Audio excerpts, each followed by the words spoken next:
Hi ha una cosa que a mi m'ha agradat molt, que és que a part del Hamlet, l'Hora dels Cirerers i l'Evangeli, hi ha, gràcies a una idea de muntatge de laboratori, s'hi ha introduït una altra ombra, que és l'ombra de Kafka. I tant. Sense voler ni jo ni tu. I tant, i tant, i tant. Que és preciosa, a més.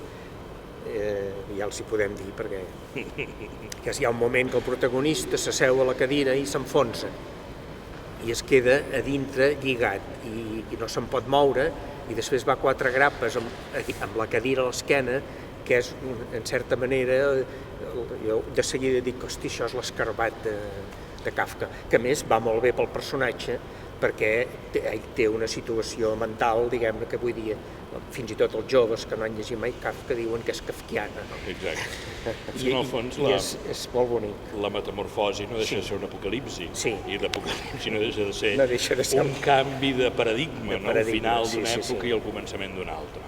Sí. Vull dir que la gent és una obra que la gent ha de venir a veure diverses vegades. Sens dubte. Per poder-ne treure tot el suc. Una mica ara, per ja buscar més coses, el personatge del poeta em fa pensar en Andròmaca, no? Un personatge que està... Andròmaca no, m'he equivocat. És la poetessa que ningú la creu, qui és? No és Andròmaca. La poetessa que ningú li fa cas, que sempre prediu a la Guerra de Troia, te'n recordes aquella?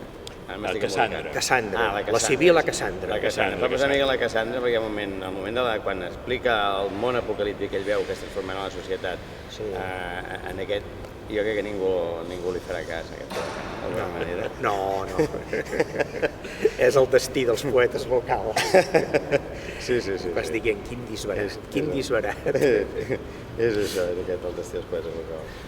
No oblidem que, independentment de tota la dimensió simbòlica de l'espectacle, hi ha un procés de connexió sobre la peripècia dels personatges. Són uns personatges profundament emotius, que viuen profundes convulsions en un moment. Hi ha aquest vers preciós del Narcís que diu: l'abril és un mes cruel, barreja memòria i desig. És d'Eliot, això, citat per Narcís, usat en el... Lleugerament canviat, perquè Eliot diu l'abril és el mes més cruel, i jo li faig dir que per mi n'hi ha d'altres que ho són més.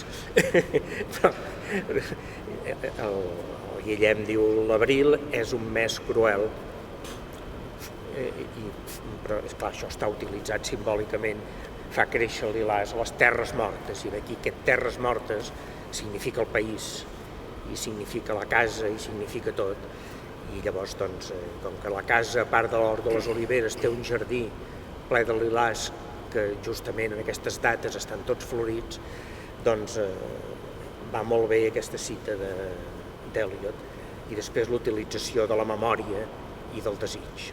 La memòria, que és el passat, i el desig, que és això que tots tenim a dins, segurament inconcret, però que la pulsió sí que la tenim. I això em sembla que aquests 2 o 3 versos van molt bé posats aquí i que tenen molt sentit, la citació aquesta té molt sentit dins el transcurs del personatge i del drama.